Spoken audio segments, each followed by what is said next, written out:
When the golden confetti rained down on the stage during the live finale of Britain's Got Talent in June 2023, the studio atmosphere was supposed to be filled with pure joy and celebration. Instead, millions of viewers at home were treated to one of the most uncomfortable live television moments in recent history. A 34-year-old Norwegian clown wearing layers of fluorescent yellow High-Vis safety jackets had just been crowned the winner, taking home £250,000 and a coveted spot in front of royalty. But inside the auditorium, the cheers were instantly swallowed by a wave of audible boos. Fan-favorite singers and gifted young performers stood in the background, while public outrage exploded online within seconds. Social media exploded with accusations that the entire show was a fix, and phone lines to television regulators blew up overnight. People were demanding answers, wondering how a simple gag involving safety wear had managed to defeat genuine traditional talent. But what happened after the cameras stopped rolling would reveal an even bigger story about public manipulation, unexpected resilience, and the staggering power of polarizing entertainment. To understand how managed to divide an entire nation, you first have to realize that his act was far from an accidental joke. Most people watching at home assumed he was just an eccentric tourist who walked off the street on a whim. The reality couldn't be further from the truth. Long before he stepped onto the British television stage, had spent years mastering the delicate art of physical comedy. He studied at the world-renowned in France, the exact same elite clown school that trained acting legends like Baron and Emma. He wasn't some random amateur desperately trying to be funny. He was a highly trained performance artist who thoroughly understood audience psychology. For years, he performed in fringe comedy duos across Europe, hunting a style that relied purely on timing, body language, and ridiculous repetition. He knew precisely how to push people's buttons, how to make an audience feel foolish, and how to turn a minor gag into an unforgettable spectacle. But taking that specific style of French clowning and presenting it to a mainstream British family television audience was a massive gamble that could easily blow up in his face. And when he walked out for his first audition, nobody in the venue was prepared for what was about to unfold. The moment stepped onto the audition stage, Judge looked visibly annoyed before the music even started. Wearing a simple suit jacket over a neon safety vest, launched into his act by peeling off one vest only to reveal another identical vest underneath, all synchronized to an upbeat dance track. On paper, it sounded utterly ridiculous, almost insulting to the premise of a talent competition. Yet, as the music built and the vests kept coming, something bizarre happened in the room. The crowd started chanting along.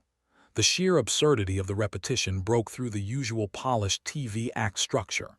Even the judges, who initially looked ready to hit their rejection buzzers, found themselves smiling despite their better judgment. It was stupid, it was loud, and it was undeniably catchy. Within hours of broadcasting, clips of his performance accumulated tens of millions of views across social media platforms. He had unwittingly created a viral meme that spread through schools, workplaces, and sports stadiums across the country. But as the competition progressed into the live semifinals and finals, the playful joke began to feel like a very real threat to the traditional acts competing for their big break. And that tension was about to reach a boiling point on live national television. The night of the grand finale was set up to be a classic showdown between deeply emotional stories and astounding physical skills. Among the finalists were a 13-year-old classical singer with an angelic voice and an extraordinarily gifted young dancer who had dedicated her entire life to her craft. The narrative seemed clear. Traditional talent was going to take the crown. But when the public vote closed and host stepped forward to announce the final decision, the nation was thrown into complete shock. Had won the public vote. As he began rolling around on the stage in celebration, ripping off yet another safety vest, the mood inside the studio soured instantly. Loud jeers and boos echoed clearly through the broadcast audio. The studio audience made their displeasure known in real time, angry that a gag act had robbed serious artists of a life-changing opportunity. Over the next 48 hours, the UK media regulator received over 2,000 official complaints from angry viewers demanding an investigation into the voting system. Tabloids ran brutal front-page headlines labeling the result a national embarrassment and an insult to real talent. The internet turned vicious overnight, and the newly crowned winner found himself right in the eye of a massive cultural storm. But that wasn't the whole story. Just as the media frenzy reached its peak, something happened that caused even more speculation and concern among fans and critics alike. Was scheduled to make his grand victory appearance on ITV's flagship morning show Lorraine, a routine interview that every BGT winner is required to complete the morning after their big win. But as the show aired, the host was forced to make a sudden announcement. Had pulled out at the last second, citing illness and severe exhaustion. Almost immediately, rumors began swirling that the intense pressure and public hostility had forced him into hiding. Speculation mounted that he was having a complete emotional breakdown under the weight of the nationwide backlash. Pundits openly predicted that his career was dead on arrival, and that he would go down in history as the most hated winner the franchise had ever seen.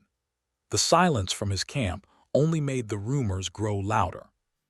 Critics were convinced that the clown had finally realized the joke was over, and that his 15 minutes of fame had completely run out.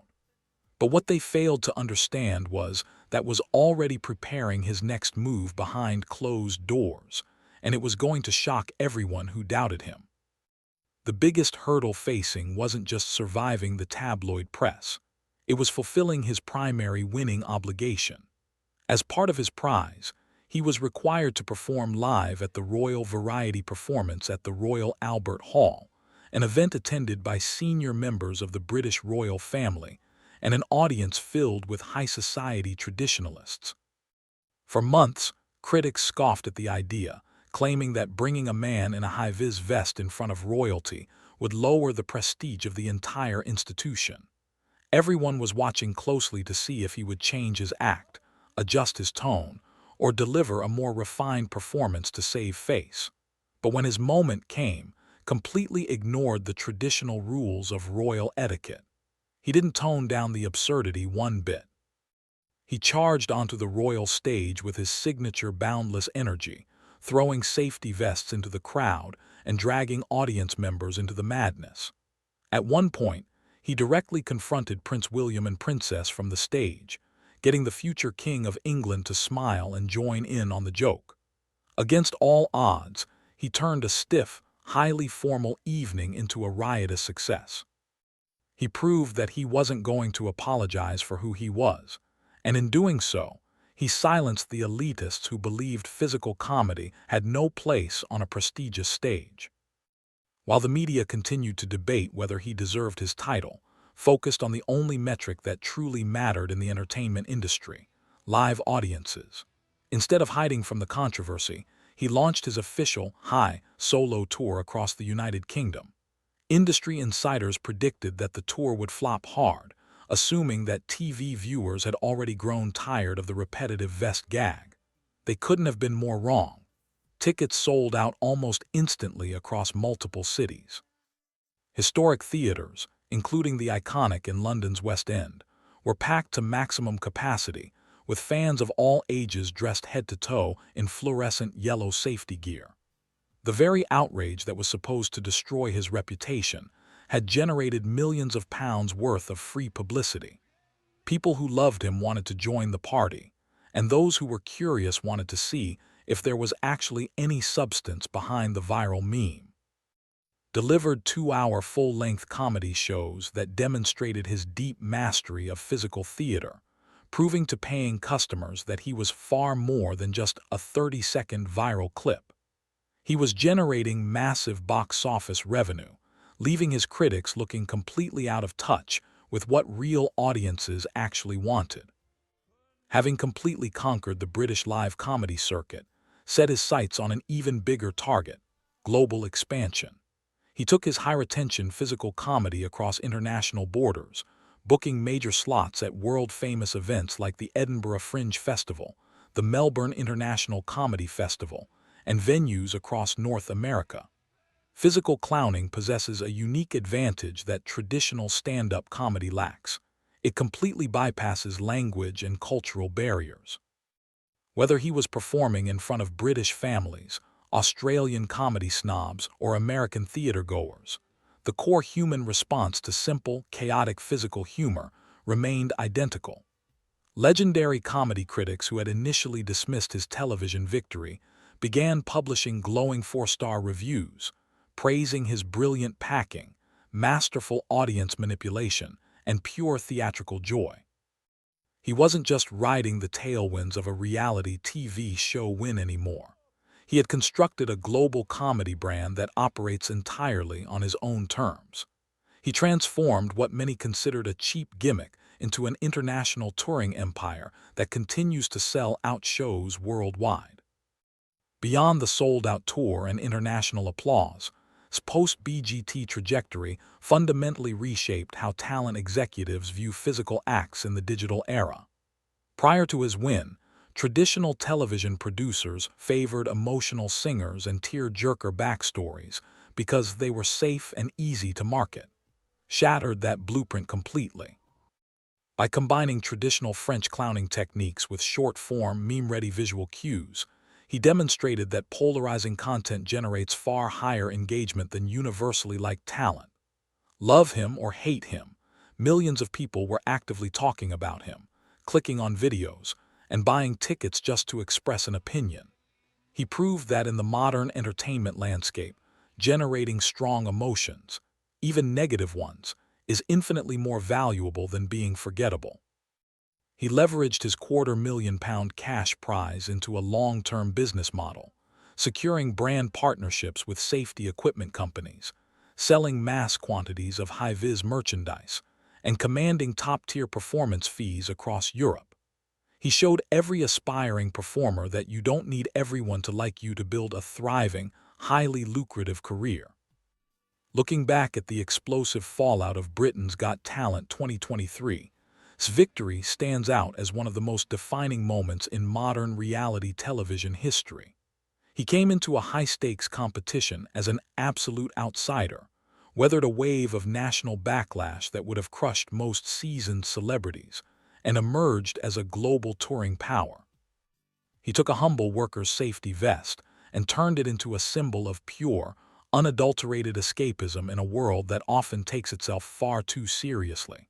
The loud boos that filled the studio on that finale night didn't signal the end of his story. They were simply the opening bell for an extraordinary new chapter. Didn't just win a talent show. He proved that true entertainment isn't about pleasing the critics or playing it safe. It's about taking total control of the room, owning the chaos, and making sure that no matter what happens, nobody can take their eyes off you. And whenever the world tries to shut down the fun, he'll just be sitting back, pulling off another high-vis jacket, and laughing all the way to the bank.